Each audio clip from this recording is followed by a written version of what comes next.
if you're watching this video, you're probably a niche gamer just like I am. Like, you don't play games that are popular, or you don't play them as often, or maybe you play them once in a while.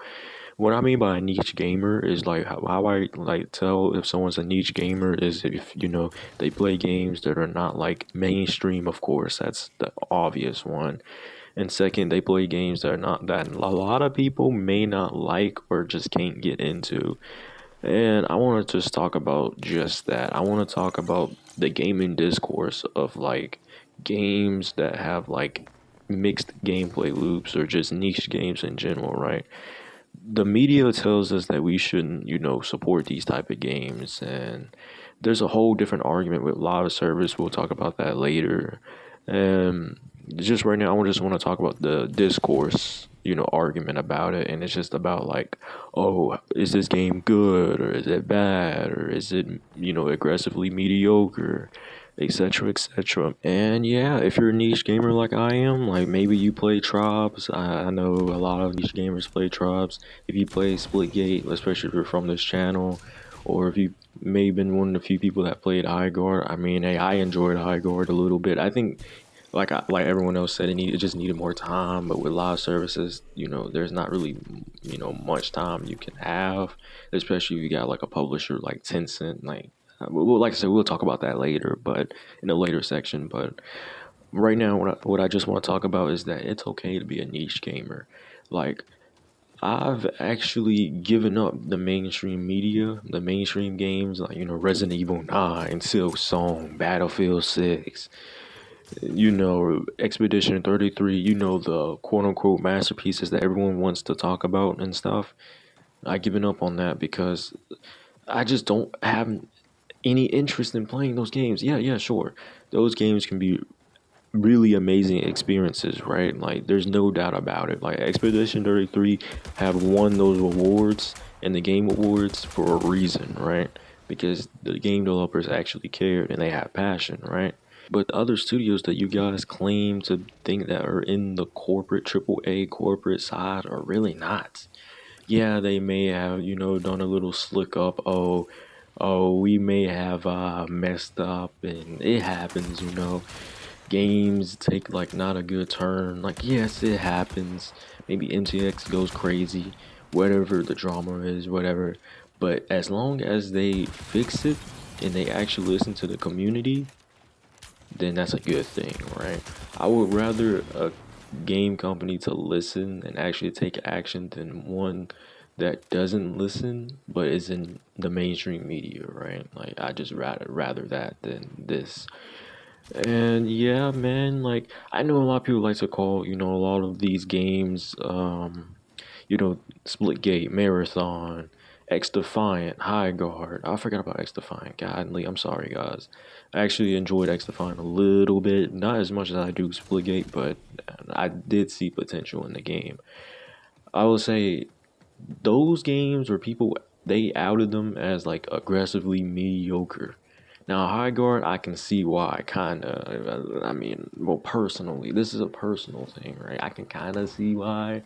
I think it was like barely good in my opinion. Like, I mean, it's my opinion, right? But like, I think it had some good aspects though, despite a lot of the negatives. Like, you couldn't bind your own controller. Like, for God's sake, I had to go on my Xbox settings and then I have to go on the Xbox controller thing and change my binds to lefty because I play lefty, right?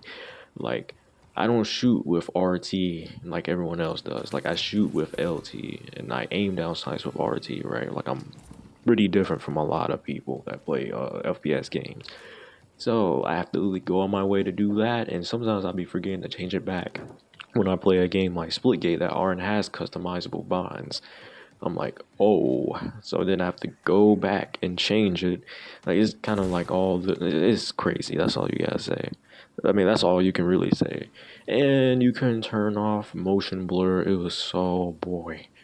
Like, yes, like the game lacked a whole bunch of bare minimum, necessities that a game should have in the big 2026. I get it, right? But at the same time, you got these games like I'm telling you, you have these games like Marathon, Splitgate, it just begs me the question: why do the people that have it's just like the people that have more hours on these niche games, or the games that are just like hated by the mainstream media, are just like it's like you have like if you enjoy these games, then including myself, then you put a lot of time into these games. That's what it seems like.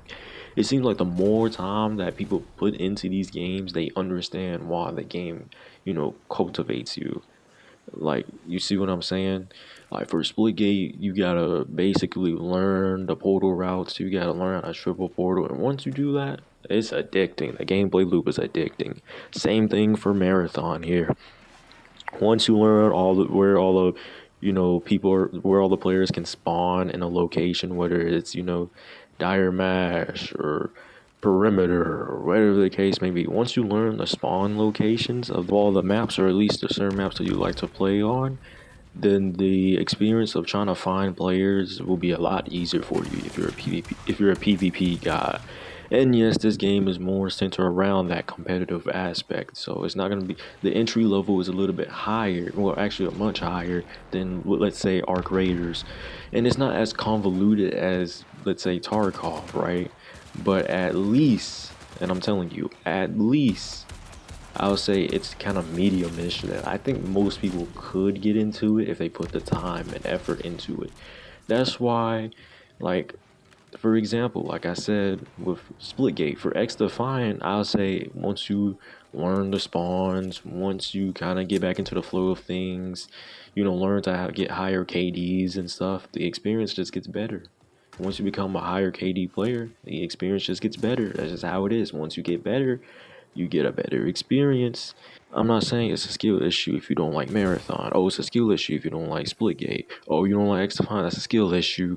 Oh, no, you don't like High Guard, skill issue. No, I'm not saying that at all. What I'm saying is that some of these games, you can't just have first impressions. Like, it's kind of like you have to put, I really truly think you may have to put a little bit more time into it, especially if the entry level is a lot higher than, let's say, like a Call of Duty or a Roblox or a Minecraft, or maybe like another mainstream game, for example, if it's not too competitive. Now, if it's too competitive, that's because the game has like a really good competitive scene, like CS:GO or Marvel Rivals. Like, it has a really good comp scene. So, but those are like exceptions, right? But there's exceptions to the rule. But I'm talking about for most of the mainstream media, they're probably gonna be getting into the more casual single player games because that's what they enjoy. Heck, matter of fact, I love single player games, man. Like, especially if they're like LPS. Like, I love Crisis, man. Like, Crisis is one of my favorite single player stories of all time, bro. Like, I just love like the characters. I just love Nomad, Prophet. I just love those characters, man. Psycho. Those are just the characters, man. And I just love the nano suit, the lore about the nano suit, and I just love it, man. And yes, Crisis do have a multiplayer aspect. It even had a multi game called Crisis Wars, but that's pretty niche. I don't think a lot of people know about it, probably until now. But anyways, off topic. What I'm just saying, man, is that first impressions isn't everything, right? I know that, like, a lot of people like to judge in the modern market that yes, first impressions is important. I'm not saying it's not important, but some of these games entry levels, they are a lot higher than others, and you may have to put a few more minutes. Just put a few more minutes into it, just to at least understand the concept of it or the gameplay loop. Like, try to find the gameplay loop. That's my challenge to you guys. Try to find the gameplay loop of these games that are generally mixed, and see if you're into that gameplay loop or not. And that's a good way to see if you're into a game or not. Really good, like a really good way to see if you're into a niche game or not. There's also something that I want to talk about too, is that, like, people in the mainstream media are going to be saying, well, guys, just ignore the haters. I mean, you guys are just being hypocrites yourselves, and you're just spreading toxic positivity. Now, let me ask you this: what is toxic positivity? What is that? A lot of people don't even know what that means. A lot of people just spread it as a buzzword. They don't even know what it means. Toxic positivity means that you're forcing down positivity in a negative manner to somebody to force them to like something that they don't. That is toxic positivity. Okay. All right, now that's out of the way. I also want to talk about the live service argument, right? And this is going to be something in the books, right? And I actually do agree with, everyone else on this. And yes, I don't want live service games. Like, believe it or not, I don't want live service games just like you do. I do think that live service games are the reason why we're at the way we're at, but there are certain live service games like the Final, Splitgate, and even paid ones like Arc Raiders, and hopefully soon Marathon. Like these are really good live services. Like, and you also got the mainstream ones that everyone else play. I understand the really good argument of like you have to compete with the other live services time, like of like trying to get people out of not getting them to spend time on that and to spend time on your live service. I understand that, but guys, we don't have to trash on these live services that try, right? Like I said, I want complete games too, y'all. Like, I'm tired of horrible examples of a live service, right? Like, I'm with you guys. But if there's live services and companies that actually try to prioritize the player experience over profit, then I will support them, right? I will support Embark. I will support 1047, no matter the cost, right? As long as they are not hurting the consumer time and time again, then I will support them, right? But anyways, I'm out of time here. It's your boy Monix, and hope you guys enjoyed this little commentary here. And your boy Monix is out. See you guys later. See ya.